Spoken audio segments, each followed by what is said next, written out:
Hi, Rod Fleming in the Philippines here. I want to talk about resistance amongst non-homosexual trans people and how that might impact negatively on true transsexual, homosexual trans people. Just to recap, there are two distinct forms of gender dysphoria: homosexual and non-homosexual, and they can arrive in either males or females. So there are actually four different forms. The homosexual forms in males and females are very similar.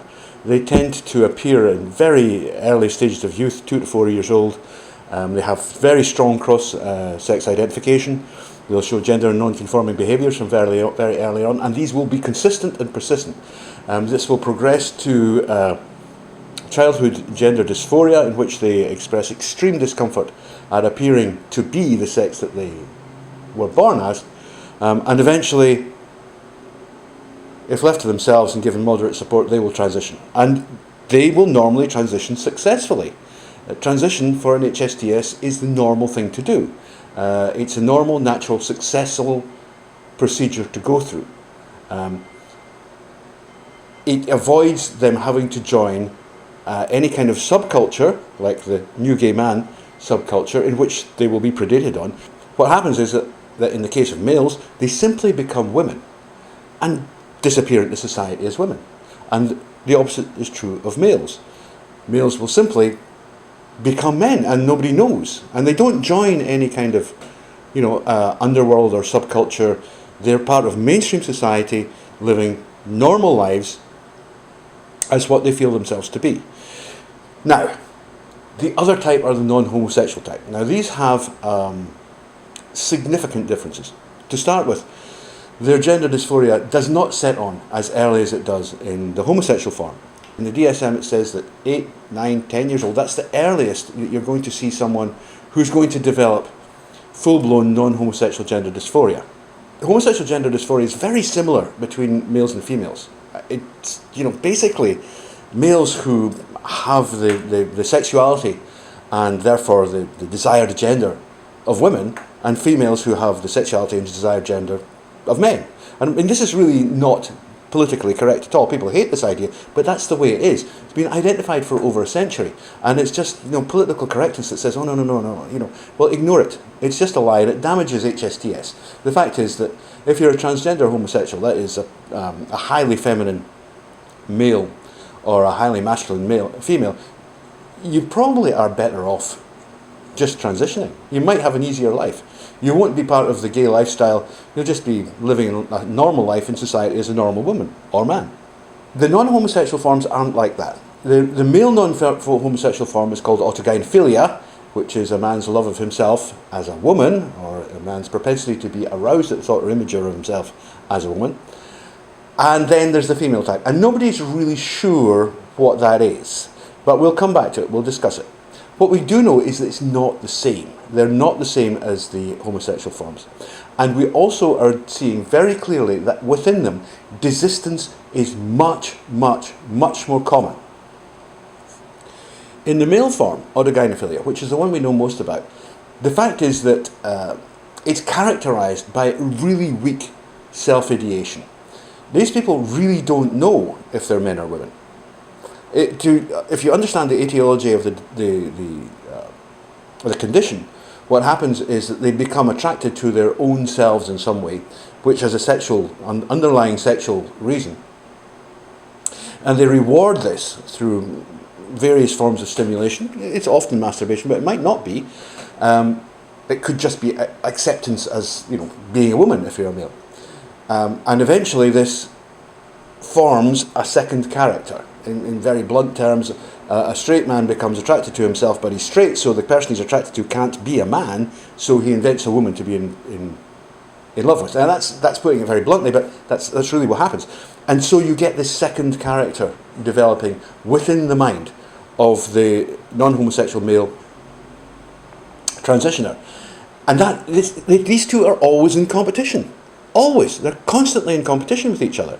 The pseudo-feminine invented character wants to destroy the host. You know, she wants to kill it. She wants to be the one who lives. And at the same time, the person is male. He is actually a man. You could be talking about someone who has lived 10, 20, 30, 40 years as an adult man, has wife, kids, career, all of the rest of it. And you don't just switch that off like that. That doesn't just go away.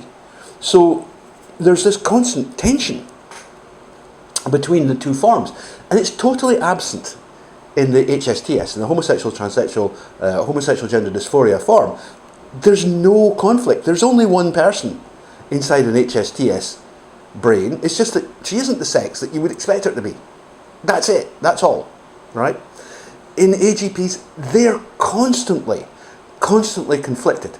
And they suffer constant cognitive dissonance because of this. Understand that sexuality drives gender.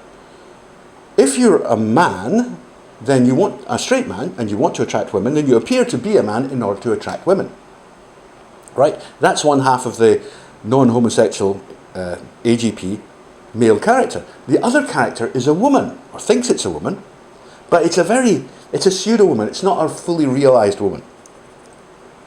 But it thinks it should have a feminine gender presentation, which it might even think has nothing to do with sex, not realising, of course, that that character itself is actually a function of a man's sexuality. All right? So, I mean, you have to understand that the feminine personality, the pseudo-feminine personality inside a male non-homosexual transitioner's brain is not a woman. It's just bits of sort of pseudo-womanhood. So you get this situation where when the host is strong, he wants to appear as a guy, and when the invented pseudo-feminine character is strong, she wants to appear as a woman. So there's always conflict inside these people's heads, and that's why they're constantly looking for reaffirmation. It's like, we must be validated as women all the time. You must not misgender me. You must behave as if I'm a real woman. You must do all these things, because every time you say, look, stop it, stop being silly, then you support the male host. You give the male host power and strength, and that's the last thing she wants. You might be helping the male host, but you're attacking the pseudo-feminine character who has been invented. Now, frequently, non-homosexual transitioners will detransition. And here in Asia, I live in the Philippines, there are many, many AGPs. There's loads of them. And they tend to desist. They tend to remain living as women as long as their looks last. You know, when these people are starting to take hormones at the age of 14 or 15. And so even an autogynephilic person, especially an Asian one, by the time that person gets to 20, if they've been on hormones that long, they're pretty stunning looking. Let's be honest, they're pretty damn good looking. I mean, they might be 6'2", but they don't look bad.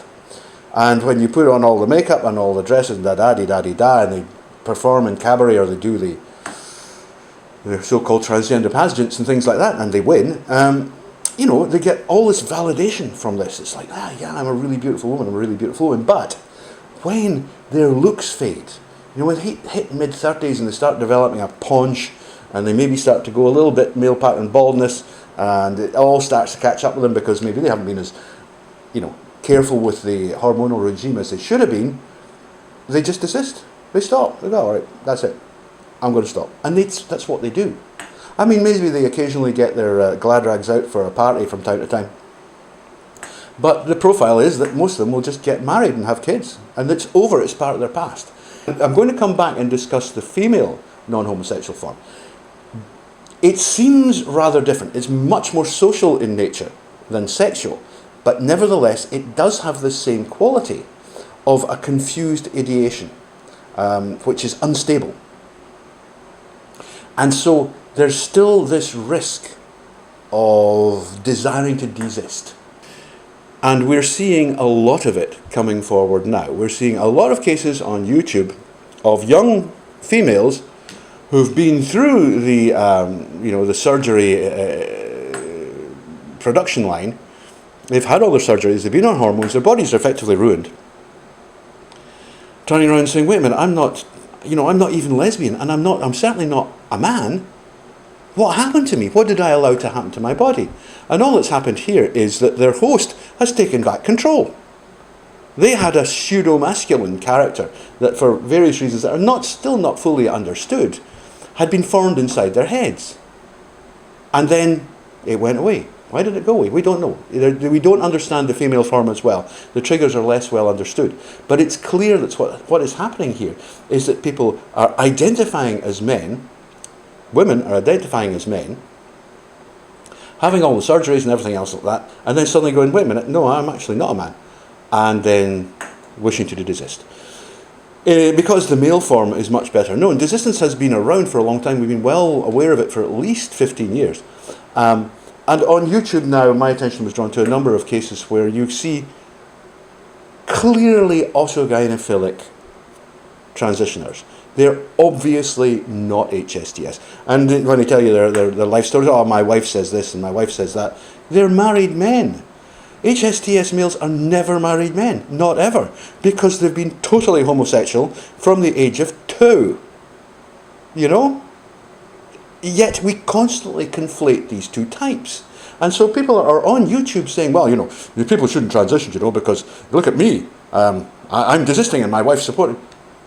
They don't bear any relationship whatsoever to HSTS. The HSTS is the wife. If she's male by birth. She's going to be some guy's wife, look after his kids, walk his dogs. You know, that's the difference. These people who masquerade as women, people like Bruce Jenner, Riley Dennison, legions of them, they are not women. They're not women. They're men with a mental disorder. But if you look at people like Blair White or Beauty with Trinity or Kevin Ballett or legions of other, they're homosexual, transsexuals. There's only one person inside their head, my girlfriend Sam. There's only one person inside Sam's head. Now that little person might be a minx, she might be a troublemaker, she might be a teaser, and she might be constantly pranking me, but I can tell you something, she's a girl. Right? She's a girl. Through and through. There's no second character. That is her. There's never any conflict within a homosexual transsexual's brain. It's all there. She is what she is. It's just what it is. And the same is true of female to masculine HSTS transitioners as well. They're men. I mean, I know quite a few. Less than I do trans women. But I do know a substantial number. And they're just guys. You know, they want to drink beer with you. And you see in their relationship, when you watch them relate to the women that they're with, they're always with them, they relate exactly as men relate to women. It's just completely conventional. There's nothing strange or odd about it at all. There's certainly nothing gay about it. Nothing. They're, you know, an HSTS MTF is a woman. An HSTS FTM is a man. In all but the genetic and sexual form terms. As far as she is concerned, that's what she is. Most importantly, there are not two people in there. And that is what's causing the problem here. Because for years, trans activists in the West, who are mainly autogynephilics, if you look at the majority of websites that are run on this on the internet, most of which just spew absolute rubbish, they're all being run by autogynephilics, by fetishistic, cross-dressing men, and by full-blown autogynephilics. There's hardly any, apart from Kay Brown's site, silly old me at WordPress, which is actually run by an HSTS. And one of the reasons for that, of course, is that HSTS don't want the publicity. Once they've transitioned, that's it. They don't want anybody to know. It's like, no, I don't want you to know I'm trans. They're living as women. Why would they want to do that? They don't want to join a trans community. They don't see themselves as part of that. Certainly not in the West. Slightly different in the Philippines. Because, you know, people in the West don't understand just how weird Western culture actually is. I read a paper the other week there, and it was talking about, and it specifically said, look, Western culture is an outlier of world culture, and American culture, especially liberal American culture, is an outlier of an outlier. So you're talking about the weirdest culture on the planet here. You shouldn't be thinking that that can be, you know, extrapolated to have any kind of meaning at all for the rest of the world. So don't be surprised if the Philippines is very different. You know, It is because it's a totally different culture, and in many ways a better one, to be honest with you. So I am very concerned at the moment that what is happening is that some really unpleasant bad actors are coming together to damage HSTS. You have to remember that autogynephilic males are obsessed with publicity. Right? They're the complete opposite of HSTS. HSTS just don't, nobody can notice them. Let me get on with my life. I don't want you to even think that I'm whatever I am. What they want is for people just to not notice. AGPs never pass. Well, almost never. It's very, very rare to meet an AGP, even in Southeast Asia, who actually passes a woman. She might be, gorgeous in a feminine manner, but if you're 6'2" and built like a bloody barn door, give me a break. The HSTS are wandering around being 5 foot, tiny, petite, and nobody even sees them. And the same is true in the West. HSTS are just not visible normally. People like Blair White are amazing people because they stand up and say, well, I'm not going to hide, I'm just going to stand up and be who I am. That's pretty amazing. That's pretty amazing. My hat goes off to that girl. AGPs just aren't like that. They couldn't pass on a dark night in the rain. So they make the most of it. What they have to get at all times is validation. They must get validation because that is what fuels their delusion. And so you now see them appearing on places like Mumsnet or Fourth Wave Now and various other sites. And, I could mention names, but I'll be polite and not mention names here. But, you'll see them. Arguing against, they often transitioned themselves, arguing against other people transitioning, arguing against young people being allowed to transition. Remember, these are autogynephiles. They have no understanding of what it is to be a homosexual transsexual. They don't understand it. It's got nothing to do with them. They don't even begin to understand it because it's a completely separate thing. Yet they're trying to influence women to limit the ability of HSTS to get the kind of treatment and help that they need in order to be what they are, which is the opposite sex from what they were born. Okay? Why are they doing that? For validation. It gets them attention from women. And that is what an AGP lives for. Attention from women. That being validated as a woman. Being accepted as a woman by women. Right? That's what they actually thrive on. It's more important to them than sex with men. Only about 20% of autogynephilic males are what we call pseudo-bisexual, that is, that they pursue sex with men. The vast majority, some 60%, pursue sex with women. They don't want to know about men. They're actually androphobic. They hate men. So they're trying to get inside these women's communities and saying, oh no, you can trust me, I'm one of the nice ones, and you shouldn't really be letting your children doing that. Oh, no, that's not right.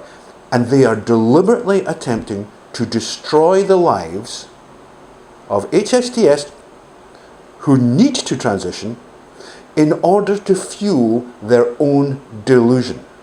And that is wrong. That is so wrong. It has to stop. But I'm not even talking about all of the transgenders and various other fashionistas, feminists on steroids, you name it, who are appearing all over the place. I'm talking about HSTS here, the true transsexuals, the ones who actually are transsexual. They need help. They need help to transition and then to blend into society as what they are, right? Which is girls if they're born boys, boys if they're born girls. And the reason that we need to give them our help is because our society is not the society that exists here in Southeast Asia. I live in a place where nobody bats an eyelid if a trans woman, even a non-passing trans woman, walks into the shop and says, hi ma'am. Nobody cares. It just doesn't matter. There's no big hang about homosexuality here. Nobody cares. It doesn't matter. It just doesn't matter. But in the West it's different. The West is so weird and it's so homophobic that these people really need our help and we have to support them. They're the most vulnerable and yet the most innocent group in society. And I'll tell you this, if you know any MTF, homosexual transsexuals, then you already know that these are the sweetest people on the planet. They absolutely wouldn't hurt a fly. They're the most gentle, delicate, kindly, thoughtful, unassuming. They always put other people first. You know, I mean, they're just incredible people. And yet we're allowing some very disreputable and unpleasant people to destroy their lives because it makes them feel better, because it fuels their delusion, or because they have some weird, psychological ideas about, oh, if you're born man, you must be a woman. Well, that's bollocks. It's all to do with sexuality. It's got nothing to do with your birth sex. And the fact is, some males have female sexuality, and that is it. Live with it, accept it, and realise that those people are better off being girls. Please don't listen. Don't listen to autogynephilic males who are on YouTube or wherever else in the press saying, no, this transition thing is wrong. Yes, it was absolutely wrong for them. Autogynephiles should never transition. They're better off simply dealing with their delusion, or their disorder, if you like, in some other way, in managing it. Or maybe we could change our society where it's okay for a person to live their life, half their life in one gender and half their life in the other. That would be a better solution. But they must stop encouraging people who really don't know what's going on. Poor mothers and parents are completely confused. They've got a child who's going insane, going, I can't be a boy. And yet they're going online and here's people who apparently have transitioned going, no, what a bad idea, what a bad idea. Or going on YouTube and people using YouTube to tell the world about how awful it was that they made a terrible mistake. Yes, if you're autogynephilic and you transition, especially surgically, you made a huge mistake. You made a vast mistake. You made the worst mistake of your entire bloody life. But it has nothing to do with HSTS. Nothing. Let's get that through our heads. Let's understand there are two types, homosexual and non-homosexual. And what applies for homosexual doesn't apply in non-homosexual. It just doesn't. Now I'm working on a new resource called All About HSTS. We had a real big problem with our server, web server and things like that, technical stuff, 2 months ago, which completely wiped my sites basically. And it turns out that I was under attack from some agent or site which is based in Hungary. I don't know who it is. My web host doesn't know who it is, but they've managed to isolate my sites so that they're no longer under attack because we have had so many problems. I guess there's somebody out there who doesn't like what I'm saying. And I'm no conspiracy theorist. But when my web host comes on and says, Rod, your sites are being attacked by somebody in Hungary. I mean, who the hell do I know in Hungary? I know there's somebody at it. I mean, it's a proxy. It's somebody in the West who doesn't like what I'm saying, using a Hungarian site as a proxy. That's what's actually happening. But anyway, to leave that aside, I'm launching a new site. It's approaching completion at last. There's a huge amount of writing and research done. It's a question of putting it all into shape, which will be a website and a book called All About Homosexual Transsexuals, All About HSTS. And if you're the parent of someone you think might be HSTS, or if you're HSTS yourself, please get onto this site. Get onto something that talks about HSTS and separates you from the other transitioners, because you're not like them. You're just not like them, and you shouldn't be dumped into the same big basket of, oh, they're all trans.